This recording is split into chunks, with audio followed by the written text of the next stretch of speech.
जंग में काफिरों का छोड़ा हुआ सामान। अगली उम्मतों में ये होता था कि जो जंग में काफिर छोड़ के सामान जाते थे ना, उसे एक ओपन मैदान में रखा जाता था, एक गैबी आग आती थी, जला के राख कर देते। अहले ईमान थे सही, सहाबा, ताबईन, तबा ताबईन, उनकी बात होगी।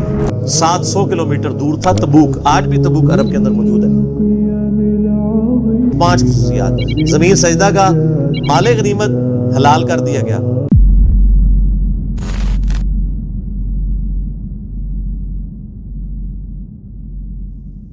वमा हुआ बिकौली शैतान रजीम, ये किसी शैतान मरदूद का कौल नहीं है। वो कहते थे ना जिन्नात का असर है, शैतान भी तो जिन है ना, बल्कि ये तो अल्लाह का फरिश्ता इन पे नाज़िल होता है। फ़अैना तज़हबून, तो किधर फिरे जा रहे हो, इस कुरान से क्यों भाग रहे हो। इन हुआ इल्ला ज़िक्रुल लिल आलमीन, ये कुरान तो नसीहत नहीं है मगर सारे जहान वालों के लिए। ये हुआ की ज़मीर कुरान की तरफ भी जा सकती है और नबी इस्लाम की तरफ, कि ये नबी अज़िक्र है अल्लाह की तरफ से, अल्लाह की याद दिलाने वाली हस्ती है सारे जहान वालों के लिए। वमा अरसलनाका इल्ला काफ़्फ़तल लिन्नासि बशीरन व नज़ीरा, और हमने इस नबी इस्लाम को नहीं भेजा मगर पूरी इंसानियत के लिए डर सुनाने वाला और खुशखबरी देने वाला। वमा अरसलनाका इल्ला रहमतल लिल आलमीन, और महबूब सल्लल्लाहु अलैहि वसल्लम हमने नहीं भेजा आपको मगर सारे जहान वालों के लिए रहमत बना। तो बल्कि बुखारी और मुस्लिम की हदीस है, नबी इस्लाम ने फरमाया मुझे अल्लाह ने 5 क्वालिटीज ऐसे दी हैं जो मुझसे पहले किसी को नहीं दी। उनमें से पहली क्वालिटी यह है कि पूरी जमीन मेरे लिए सजदागाह बना दी गई है। अगली उम्मतों में ऐसा नहीं होता था, सिर्फ मस्जिद में नमाज पढ़ सकते थे, और मेरे लिए अल्लाह ने पूरी जमीन सजदागाह, जिधर मेरे उम्मती चाहे नमाज ना करें। नंबर 2, अल्लाह ताला ने माले गनीमत मेरे लिए हलाल कर दिया। जंग में काफिरों का छोड़ा हुआ सामान। अगली उम्मतों में ये होता था कि जो जंग में काफिर छोड़ के सामान जाते थे ना, उसे एक ओपन मैदान में रखा जाता था, एक गैबी आग आती थी, जला के राख कर देते। लेकिन नबी इस्लाम की उम्मत के लिए माले गनीमत हलाल कर दिया गया। सूरतुल अनफाल नाज़िल हुई। तीसरा, 1 महीने के रोब से अल्लाह ने मेरी मदद फरमाई है, यानी मेरे उम्मती 1 महीने की मुसाफत पे होना तो काफरों पे उनका रोब पड़ जाता है। और तो अड़े जैसे मुसलमाना था नहीं ना मेरे जे, ये जो अहले ईमान थे सही, सहाबा, ताबईन, तबा ताबईन, उनकी बात होगी। रोमन एम्पायर डर जाती थी। आप देख ले, कैसरे रोम 1.5 लाख का लश्कर लेके अरब की सरजमीन पे आया। उसको पता चल गया कि ये कोई नई दावत खड़ी होने वाली है। जिस तरह आज मौलवियों को पता चल गया हर मौलवी मेरे खिलाफ क्लिप चढ़ा रहा है, उनको दादा हो गया कि ये कोई आम दावत नहीं जो उठी है। हर गली में आग लगी हुई है। दुनिया में कोई बंदा नहीं है जो रेनाउंड आलिम हो और मेरे खिलाफ वो झूठे इल्जामात लगा के लेक्चर ना रिकॉर्ड करवा रहा हूँ। उनको पता चल गया ये कोई आम काम नहीं हो रहा। और मैंने पहले भी इनको कहा था कि आप लोग ये ना समझें कि कोई ये आम दावत है, कोई एक मौलवी आया बातें कर रहे और खत्म हो गया, नहीं ना, ये एक सच्चाई पे मबनी दावत है, नबी इस्लाम की मुबारक दावत है जो अल्लाह ताला ने उठाई है, और उसी पैटर्न के ऊपर नबी इस्लाम की सच्चाई उम्मत तक पहुंचाने के लिए।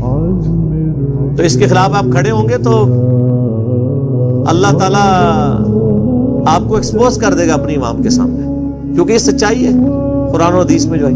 तो वो कैसरे रोम ने जब वो 1.5 लाख का लश्कर लेके आ गया तो नबी इस्लाम ने फिर नफीर आम कर दी थी। सूरह तौबा नाजिल हुई है ना गज़वा तबूक के बारे में, आपकी जिंदगी का आखिरी गज़वा। तो ये पहला और आखिरी मौका था जब अनाउंसमेंट हुई कि जो इस गज़वे में शरीक नहीं होगा वो मुनाफिक तस्वुर होगा, इल्ला ये कि कोई मरीज है, कोई माजूर है या औरतें। तो 30,000 का सहाबा का लश्कर लेके, और वो लश्कर भी क्या था कि ये ऐसे थे जिनके पाँव में जूतियां भी नहीं थी, और वहां 1.5 लाख की रिजर्व आर्मी लेटेस्ट इक्विपमेंट के साथ। ऑलमोस्ट आप समझ ले 15-20 दिन का रास्ता था पैदल रेगिस्तान के अंदर। 700 किलोमीटर दूर था तबूक। आज भी तबूक अरब के अंदर मौजूद है। यहां से नबी इस्लाम चले हैं, उधर से कैसरे रोम जो बदमाशी के साथ पहले आके बॉर्डर में बैठा था वो अपनी फोर्स में वापस चला गया, वरना जंगे यरमूक वहीं पे हो जानी थी। तो अल्लाह ने 1 महीने के रोब से मदद फरमाई। 3 चीजें हो गई, यानी जमीन सजदा का, بخاری مسلم کے الفاظ، 5 خصوصیات. زمین سجدہ کا، مال غنیمت حلال کر دیا گیا، 1 مہینے کی مسافت سے اللہ تعالیٰ نے مدد فرمائی، اور چوتھی چیز فرمایا آپ صلی اللہ علیہ وآلہ وسلم نے کہ اللہ تعالیٰ نے اگلے انبیاء کو قوموں اور قبیلوں کی طرف بھیجا تھا، مجھے پوری انسانیت کی طرف بھیجا ہے. اس کی وجہ سے مجھے یاد آیا ان ہوا الا ذکر للعالمین، مجھے ساری انسانیت. اور 5ویں چیز، اللہ تعالیٰ نے مجھے شفاعت کا اذن دیا ہے. یہ 5ویں خصوصیت ہے جو مجھ سے پہلے یہ 5 خصوصیات کسی پیغمبر کو نہیں ملی. اس کے علاوہ بھی خصوصیات ہیں، میرا یوٹیوب پہ کلپ بھی ہے نبی علیہ السلام کی 8 خصوصیات.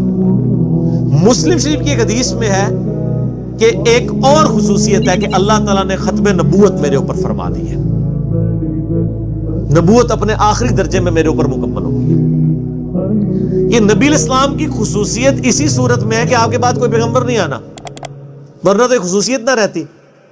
اگر یہ کسی خاص ٹائٹل کا نام ہوتا کہ جی بعد میں بھی پیغمبر آتے رہے تو وہ ٹائٹل اپنی جگہ قائم رہے گا، تو وہ تو سارے پیغمبروں کو پھر ٹائٹل مل جاتا ہے. تو یہ 6 خصوصیات، ان میں سے ایک خصوصیت کے سارے جہان والوں کے لیے، لمن شاء منکم ان یستقیم، لیکن ہدایت وہی پائے گا جو تم میں سے سیدھی راہ پر چلنا چاہے.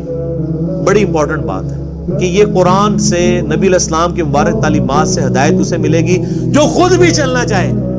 مجھے ڈاکٹر سراج صاحب کی بات یاد آ گئی. بیان القرآن آپ کو پتا انہوں نے ریکارڈ کرایا نا، جب آخری لیکچر آیا نا 108 نمبر، جس میں یہ پارہ نمبر 30 مکمل ہوا.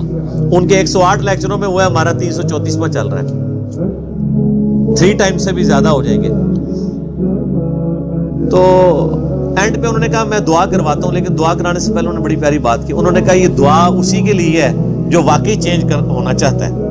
اگر دعا کرتے وقت آپ یہ کہہ رہے ہیں کہ اے اللہ مجھے دین اسلام پہ چلا دے، اے اللہ مجھے نبی علیہ السلام کے راستے پہ چلا دے، اور دل میں یہ آ رہا ہے کہیں چلا ہی نہ دے، داڑھی رکھنی نہ پڑ جائے، اللہ اور عام کی تمیز کرنی ہی نہ پڑ جائے، تو انہوں نے کہا پھر یہ اسی طرح کی دعائیں ہیں جس طرح امام مرشد کراتے ہیں اور چلے جاتے ہیں. تو اگر واقعی آپ دعا کرنا چاہتے ہیں تو پھر تو آپ دعا کریں، ورنہ انہوں نے کہا کہ میں بھی روٹین سے کروا دوں گا، آپ بھی روٹین سے کر لیں. تو یہ بڑی پیاری بات ہے. اللہ تعالیٰ ہمارا ہے کہ قرآن میں اور نبی علیہ السلام کی ہستی میں اس شخص کے لیے ہدایت ہے جو خود سیدھا ہونا چاہے. اس کا مطلب کیا ہے کہ یہ اللہ نے رول بنا دیا، جو خود سیدھا ہونا نہیں چاہے گا اسے اللہ بھی سیدھا نہیں کرے گا. تو یہ جو آپ نے کہانیاں کرائی ہیں، دعا کرو جی اللہ توفیق دے دے، یہ کوئی چیز ہی نہیں اسلام کے اندر. اللہ نے توفیق اس کو دینی ہے جس نے کوشش کرنی ہے.